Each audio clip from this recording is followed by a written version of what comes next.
এরপরে আমাদের মাঝে উপস্থিত আছে আমাদের ঢাকাস্থ নেতাগঞ্জ শ্রমিকবৃন্দ এবং উপস্থিত বাংলাদেশ জাতীয়তাবাদী দল কলাপাড়া ইউনিয়নে নারায়ণগঞ্জে অবস্থিত কলাপাড়া সুযোগ্য নেতৃবৃন্দ এবং উপস্থিত আমাদের সম্মানিত সভাপতি আমাদের নেতা ABM মোশাররফের সহধর্মিণী শাহিনা আক্তার, সংগ্রামী সাথী ও বন্ধুরা, আমাকে একটু কথা আগে আপনাদের কাছে বলতে হবে যে ABM মোশাররফ ভাই শুধু আপনাদের নেতা নয়, আমারও নেতা ছিল এক সময়।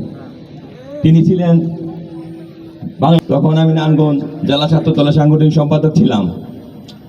তার ডাকে অসংখ্যবার ঢাকা পল্টন অফিসে এবং তার বাসায় শহীদ মিনারের পাশে যে বাসা, এ বাসায় আমি অসংখ্যবার গিয়েছি এবং মোশাররফ ভাই এই নিতাইগঞ্জে অনেকবার আমার এই গদিতে বা আমার যে অফিস যেটা লোডান লোডের এখানে এসেছেন।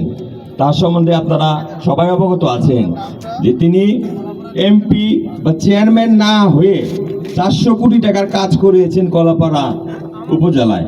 আর উনি যদি এমপি হন তাহলে কলাপাড়াকে উনি ঢাকা বানিয়ে ফেলবেন ইনশাআল্লাহ। সংগ্রামী সাথী ও বন্ধুরা, আগামী 12 তারিখে নির্বাচন। আমরা শুধু নিতাইগঞ্জেই কলাপাড়ার লোকজন বসবাস করে না, পাগলা কিছু লোক বসবাস করে, কাঁচপুর কিছু লোক বসবাস করে, সদরে বন্দরে যেখানে আমরা কলাপাড়ার পটুয়াখালীর 4 আসনের ভোটার আছি সবাইকে আমরা একত্রিত করবো। ফোনে ফোনে সবাইকে আমরা 12 তারিখের আগে সবাইকে মেসেজ দেব যে আপনারা সবাই আসুন। 17 বছর আমরা ভোট দিতে পারিনি, আমরা ভোট দেওয়ার সুযোগ পেয়েছি। 12 তারিখে আমরা এই সুযোগ আর হাতছাড়া হতে দেব না।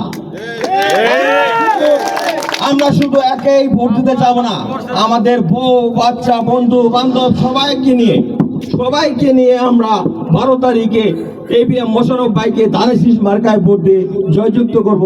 এই আশাবাদ ব্যক্ত করে সবাইকে শুভেচ্ছা ও ধন্যবাদ জানিয়ে আমি আমার সংক্ষিপ্ত বক্তব্য শেষ করছি। আসসালামু আলাইকুম।